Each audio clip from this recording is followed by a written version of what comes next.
Welcome viewers to yet another show of the Secretariat's Geoeconomics. Post-budget, we find that there are a lot of fireworks in the political and economic space, especially in the economic space.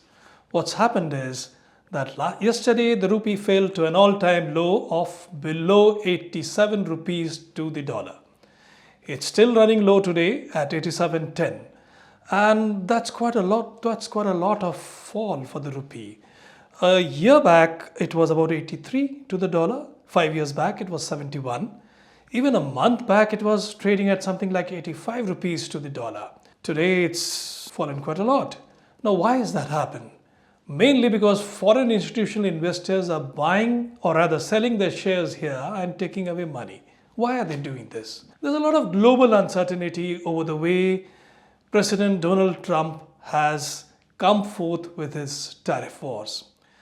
We all know that he imposed a 25% tariff on imports from Mexico and from Canada.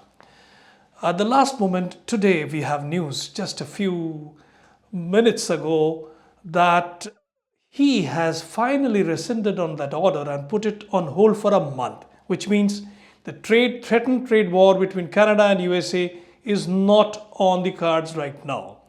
When USA imposed this 25% tariff, Trudeau, the Canadian Prime Minister, retaliated by imposing similar tariffs on all US imports. And Canada obviously imports a lot of goods, especially goods which would hurt US ordinary people, wine, food, and he imposed tariffs on that. So this trade war is on hold for the time being. On the other hand, Mexico promised to put 10,000 guards on their border with the USA to stop illegal migration and the supply of some drugs which were leaking out through the border. So US President has stopped his threatened tariff war with Mexico too for a month. But as far as China is concerned, the USA is going to impose 10% tariffs from today onwards. The Chinese have announced that they will have retaliatory tariff on USA too. And unless and until they come to another kind of understanding with the US, you can rest assured that we will have a full-blown US-China trade war soon. As far as India is concerned, we have already given some concessions to the Americans in our budget, which came last week. India has reduced its peak tariff from 140% to 70%. And of course, it has reduced the number of tariff rates that we used to have. We used to have about 15 tariff rates or so. We have now reduced it to 7. Now, this is a big concession by itself.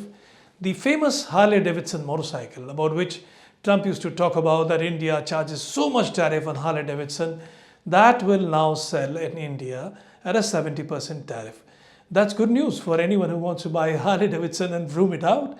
But perhaps Mr. Trump may or may not be as yet satisfied with whatever we are offering. We have offered some other rationalizations which are nothing to do with tariff, but which are good for the Indian economy as well as for American multinationals.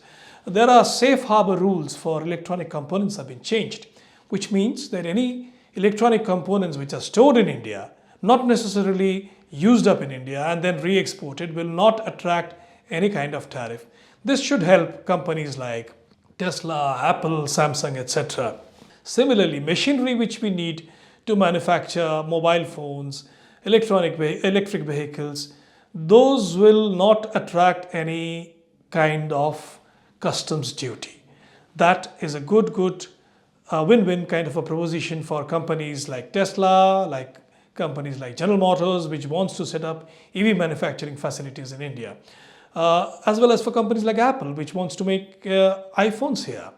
So there is now talk that Prime Minister Narendra Modi will be traveling to the US on 12th of February, which is next week, and talking to Donald Trump. So we do not really know what he's going to talk about, but we can guess that trade will be one of those issues which will be taken up. Trade is important for us. Trade with the USA is always important for us because USA accounts for about $80 billion of exports for India. We have already done between April and November some $52 billion worth of exports to the US. So we need to have good trading relations with the US. A mini deal, trade deal is being talked about. Will USA be satisfied with whatever tariff cuts we have announced in the budget? Maybe, maybe not. Maybe they might ask for more cuts.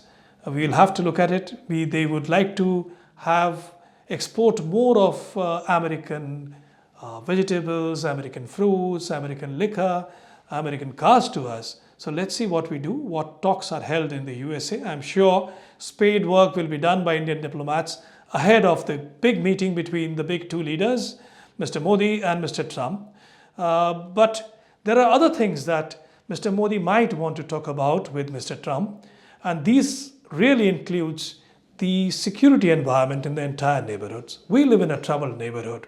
We have one of the longest borders with China, and that border, though we have a land boundary agreement of sorts with China right now, where we have pulled back troops from certain sector, and so they.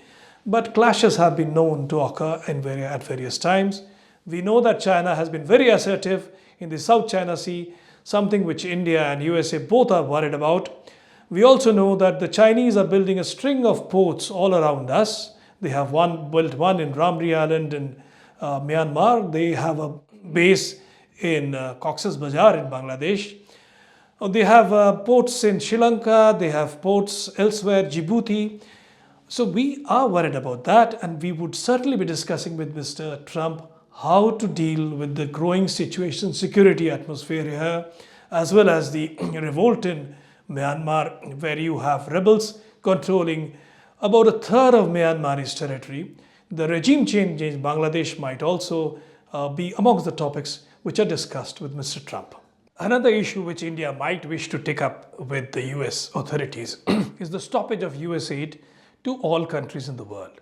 Now, while India is not really concerned about it, because India does not depend upon foreign aid for any of its major projects, the smaller neighbors that India has does depend a lot on foreign aid.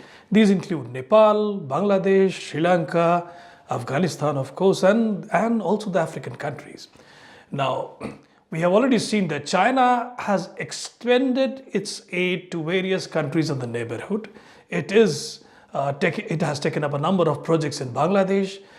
Chinese aid has helped rebuild part of Nepal after the earthquake. India did a lot of work. China also did a lot of work. Now, if US aid is rolled back, then China gets a space in which it can extend its aid diplomacy.